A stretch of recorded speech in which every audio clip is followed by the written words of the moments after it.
اگلا سوال ہے علی بھائی کہ یزید لاکھ گناہگار سے ہی کافر تو نہیں ہے نا، صرف قاتل ہی ہے، اور آپ یزید کا ایسا کریکٹر پیش کرتے ہیں، کیا آپ آخری وقت ان کے ساتھ ہیں؟ کیا پتا انہوں نے توبہ کر لی ہو؟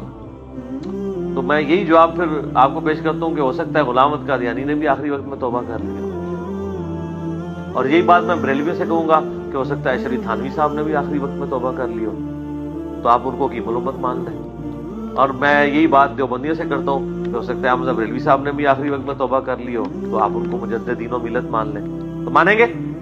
کبھی نہیں مانیں گے۔ تو یہ کہانی ہے، اس کے اوپر میں نے پہلے بھی بولا، ہم کافر کبھی بھی نہیں کہتے۔ ہم نے یہ کہا ہے کہ ابو داؤد میں حدیث ہے کہ اللہ تعالیٰ یا شرک کو معاف نہیں کرے گا یا اس گناہ کو معاف نہیں کرے گا کہ کسی نے کسی کو ناحق قتل کیا ہوا، کسی مومن کو۔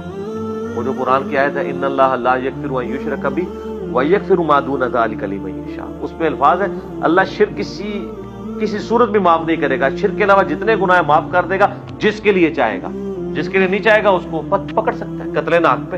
حتیٰ کہ بخاری میں حدیث ہے جس نے ایک ذمی کافر کو بھی ناحق قتل کیا، وہ 40 سال کے فاصلے سے جنت کی خوشبو آتی ہوگی، وہ خوشبو بھی نہیں سنے گا۔ تو مسلمان کو ناحق قتل کرنے والا تو اللہ تعالیٰ چاہے تو گرفت فرما سکتا ہے۔ تو ہم نے کبھی بھی یزید کی آخرت کا فیصلہ نہیں کیا، نہ کرتے ہیں، آپ کسی لیکچر میں نہیں دکھا سکتے۔ ہم نے تو اس کو ٹاپک نہیں، ہم تو کہتے ہیں دنیا میں جو کچھ اس نے کیا ہے یا اس کے اباؤٹ ذات نے جس کے افیکٹی پوری امت ہے، ہم اس کو ڈسکس کرتے ہیں۔ آخرت کا معاملہ کون ہوتے ہیں؟ آخرت تو اللہ کے پاس ہے، دنیا ہم ڈسکس کریں گے جو کچھ ان کا کریکٹر ہم تک پہنچے، یہ نہیں ہے۔ اور اس میں یہ کہنا کہ تلک امۃ قد خلت لہا ما کسبت ولکم ما کسبتم، کہ وہ ایک امت تھی گزر گئی، اس کے اعمال اس کے ساتھ ہیں، تمہارے ساتھ تمہارے اعمال ہیں، تم سے نہیں پوچھا جائے گا انہوں نے کیا کیا۔ یہ آؤٹ آف کانٹیکسٹ آیت پیش کرتے ہیں، یہ تو نیک اعمال کے بارے میں، برے اعمال کے بارے میں تو نہیں۔ برے اعمال تو قرآن خود ہائی لائٹ کرتا ہے، حضرت یوسف علیہ السلام کے بھائیوں کے نہیں کیے ہیں، تو کیا حضرت یوسف علیہ السلام کے بھائی فوت نہیں ہو چکے ہوئے تھے؟ لیکن ہائی لائٹ کیے ہیں۔ قرآن پاک تو بھرا ہوا ہے پرانے لوگوں کی غلطیوں کو ہائی لائٹ کرنے کا۔ اس آیت کا مقصد یہ ہے کہ یہودی کہا کرتے تھے ہم ابراہیمی ہیں، ہمیں ابراہیمی نسبت فائدہ پہنچا دے گی، تو اللہ تعالیٰ نے فرمایا کہ یہ نہیں ہے بات، ابراہیم اور اس کے جو پیروکار تھے وہ اپنے مال اپنے ساتھ لے کے فوت ہو گئے، ان کے مال ان کے ساتھ ہیں، ان کے نیک مال کا تمہیں کوئی فائدہ ہونے والا نہیں۔ لہا ما کسبت وعلیہا مکتسبت، یہ تو نہیں الفاظ ہیں، لہا ما کسبت ولکم ما کسبت، تمہارے لیے وہ ہے جو تم نے کمایا، تم پر اس چیز کا وبال ہے۔ یہ نہیں آیا کہ تم پر ان پہ ان کا وبال جو انہوں نے برائی کی تھی، ان پہ ان کا وبال، یہ نہیں بات ہوئی، برائی کی تو بات ہی نہیں ہو رہی ہے، اچھائی کی ہو رہی ہے کہ ان کے اعمال ان کے ساتھ ہے اور تمہارے ساتھ۔ تم سے نہیں پوچھا جائے گا کہ انہوں نے کون سے نیک اعمال کیے، تم سے پوچھا جائے گا تم نے کیا کیا نیک اعمال۔ ٹھیک ہو؟ اگلا سوال ہے علی بھائی کہ کیا حضرت ابو ایوب انصاری رضی اللہ تعالیٰ عنہ کا جنازہ یزید نے پڑھایا تھا؟ کیا انہوں نے کوئی وصیت ایسی کی تھی کہ میرا جنازہ یزید ہی پڑھائے؟ وصیت کوئی نہیں انہوں نے کی ہوئی تھی۔ وصیت آپ کو اگر بتا دیں تو آپ لوگوں کو ہضم ہی نہیں ہوگی کہ ان کا تو یزید کے والد صاحب کے ساتھ بھی جھگڑا رہا ہے پوری زندگی وفات تک۔ ٹھیک ہے جی، وہ یزید نے اس لیے جنازہ پڑھایا تھا کہ وہ جو لشکر گیا تھا نا قسطنطینیہ پہ حملے کے لیے، کوئی 6واں 7واں لشکر، اس میں حضرت ابو ایوب انصاری بھی شامل تھے جو صحیح بخاری میں آتا ہے۔ تو ظاہر ہے کہ وہ اس وقت وہ امیر لشکر یزید تھا، تو امیر نے جمعہ پڑھانا ہوتا تھا، جنازہ پڑھانا ہوتا تھا، عید پڑھانی ہوتی تھی، تو ان کا ٹھیک ہے تو پڑھا لے۔ تو یہ مدینے میں کون جمعہ پڑھایا کرتا تھا؟ مروان، سب و شتم بھی کرتا تھا، پیچھے حضرت حسن اور حسین جو ہے وہ جمعہ پڑھتے تھے۔ مسند ابی یعلا میں یہ ساری روایتیں موجود ہیں۔ تو یہ جو ابو ایوب انصاری ہے نا، ان کے والے سے بھی میں نے ایک روایت اس میں ڈالی ہوئی ہے، مجھے آپ نے ذکر کر دیا ضمن، مجھے یاد آ رہا ہے کہ یہ ہاں مستدل الحاکم میں موجود ہے، امام حاکم اور ذابی نے موافقت کی ہے اس کی، کہ عبداللہ بن عباس کا بیان ہے کہ ابو ایوب انصاری جو نبی الاسلام کے میزبان تھے مدینہ شریف میں، روم کی جنگ کے دوران حضرت معاویہ جو امیر لشکر تھے، انہوں نے ان سے کہا کیا تم قادرین عثمان میں شامل ہو؟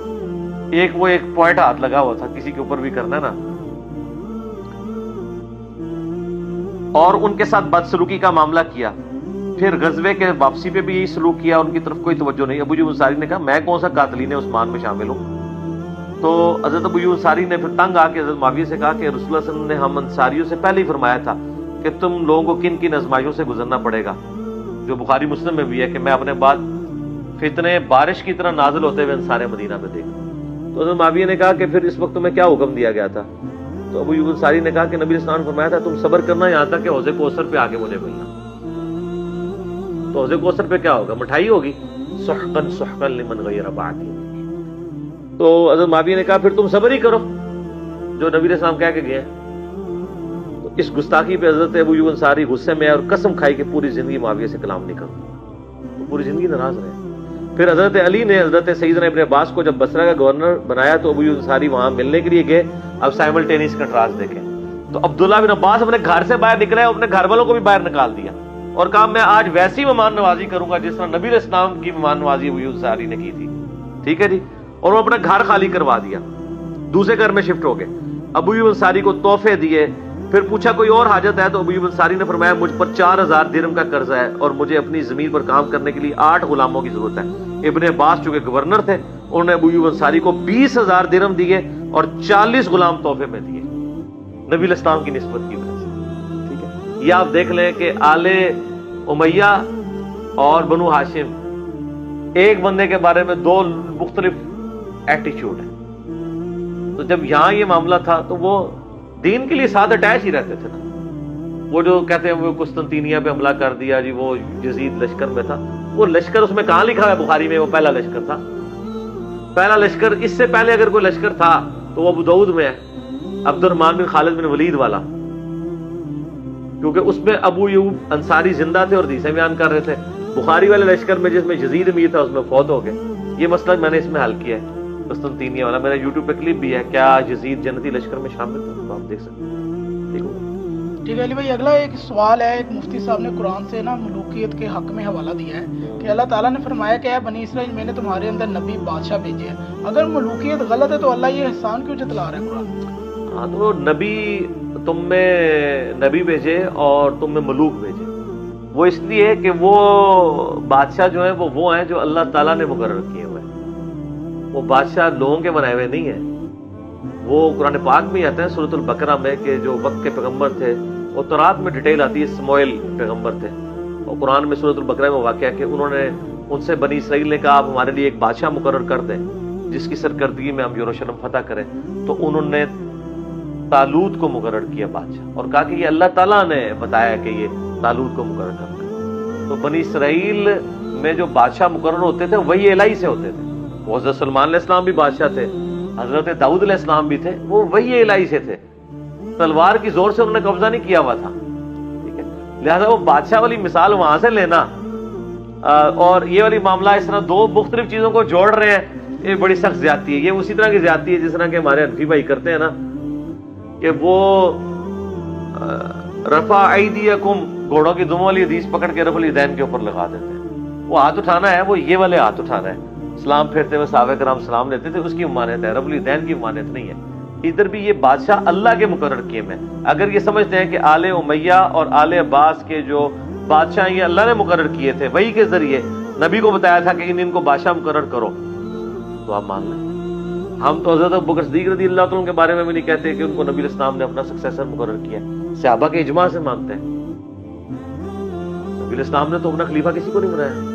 ام عائشہ خود کہہ رہی ہیں صحیح مسلم میں کہ نبی علیہ السلام نے اپنا خلیفہ کسی کو نامزد نہیں کیا. اگر وہ کرتے تو ابو بکر کو کرتے, میرا خیال ہے ان کا پوائنٹ آف ویو تھا, اور اس کے بعد کرتے تو حضرت عمر کو کرتے, اس کے بعد کرتے تو ابو عبیدہ بن جراح کو کرتے. وہ مانتی ہی نہیں ہے. ہم بھی یہی کہتے ہیں کہ صحابہ کرام کے اتفاق سے. باقی میرا مسئلہ 55B دیکھ لیں, وصی رسول کون ہے اور